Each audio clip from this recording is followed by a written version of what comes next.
So, Holofit is weird. Oh, that's probably not the best way to start a review for my favorite fitness game on the market today. Easy choice, no question. Hands down, hands up, hands down. Hands up or hands down? The reason being is it utilizes real, proven fitness methods that have been around forever. Well, not forever, but you know, the last 100 years? How long have bikes been around? In this video, I'll be giving you a full breakdown of Holofit with the good, the bad, and the ugly. Let's go. I can hear your comments now. I don't have a bike. I only do Peloton. You're kind of fat. Hey. So Holofit is difficult for the average user to play because not only do you need some sort of VR headset, not just the Quest, it's available on all headsets, but you also need a bike, a rower, or an elliptical. Yes, they do have a standalone workout program that you can use without the equipment.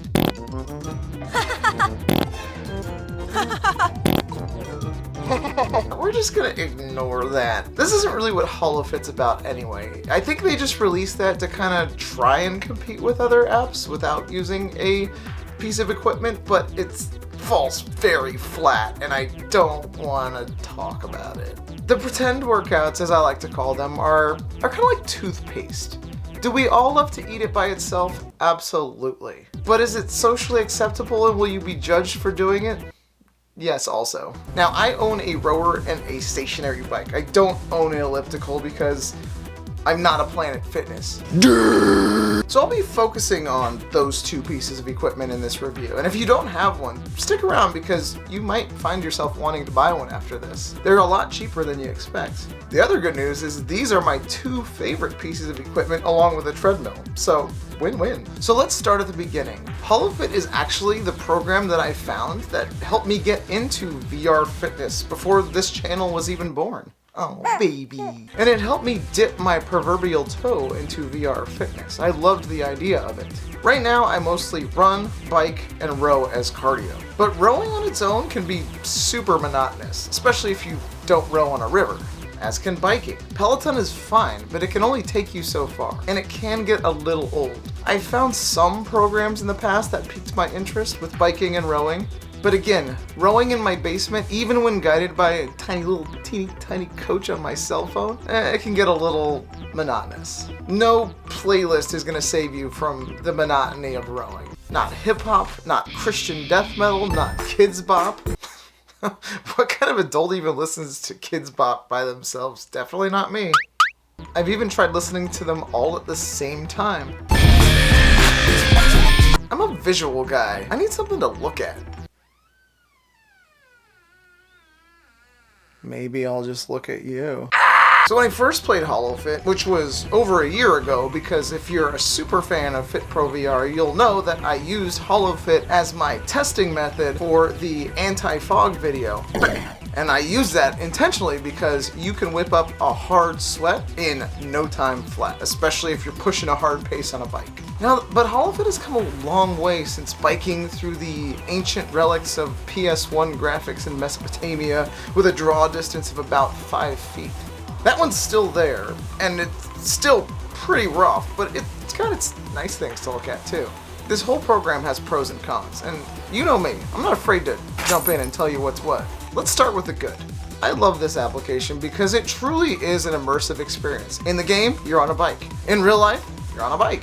I mean, you can't get more immersive than that. If you're on a rower in real life, your dude is on a rower in real life. How about that? It's cool to feel like you're actually matching the mechanics in the game in real life. Because in some games, you're kind of standing there using a joystick, and your character's walking, and you're not. And it kind of takes you out of the experience. That's why I need to get my hands on a VR treadmill. I don't know where I'm gonna put it though. All of the experiences have incredible details in them. Even the ones that you are probably thinking are kind of ugly looking.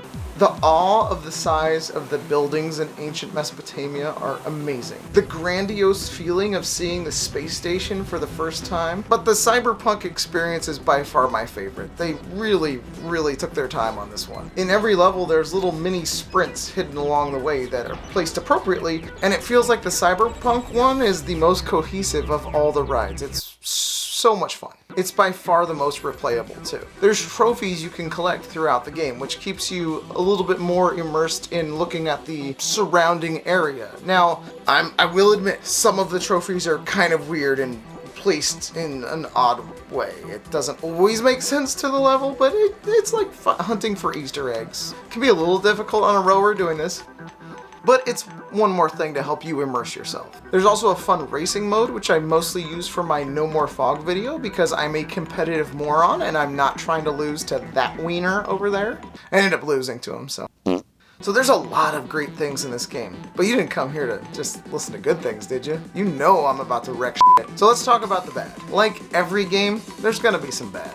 There's a training mode in here to help you push some like different intensities, and there's some hit training, and there's some hill training, and all sorts of different training, and they're basically using a bigger ring that you have to pedal through. Now the ring measures your speed and it's telling you whether you're going too fast, going too slow, and it keeps you on track.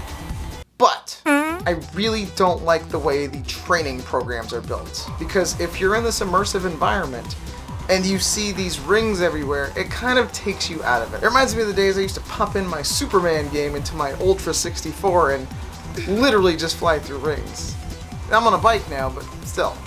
It's just frustrating because the designers involved in Holodia are very creative, and I feel like they just kind of took the easy route here. Sorry guys. I'm in VR to see cool shit, not a bunch of rings. So if we're talking graphics, I think this is a miss. It's actually a really good training program. It just needs to be more fun. Let's talk about the ugly. Now if you hadn't noticed already, the graphics can get a little...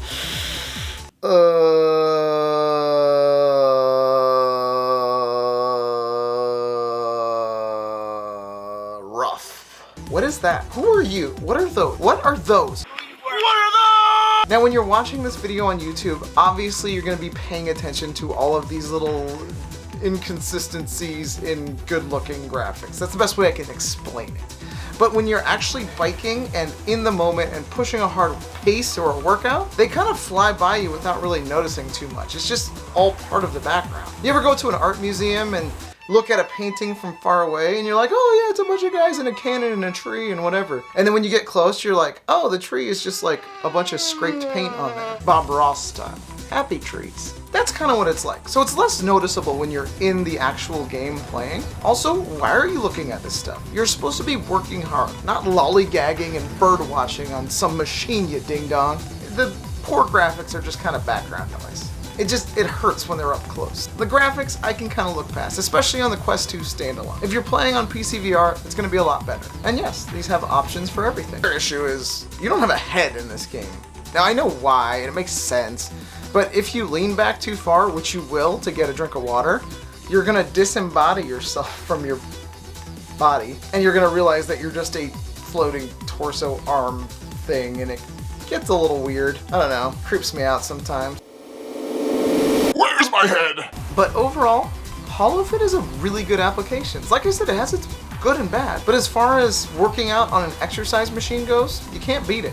No one's beat it yet.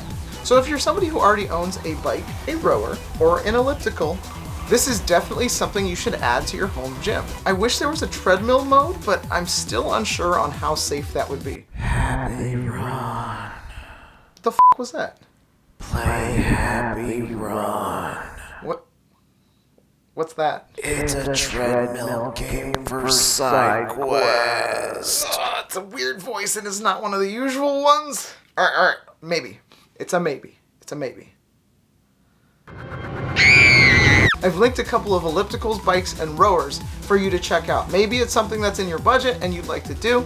I've only linked things that I've tried as well, so it does have my stamp of approval. But are you looking for more ways to up your cardio game without equipment? Check out my top 10 best fitness applications of 2022 and see if that's more appropriate for you. My name is Ari with FitPro VR, and don't forget to get your workout in today.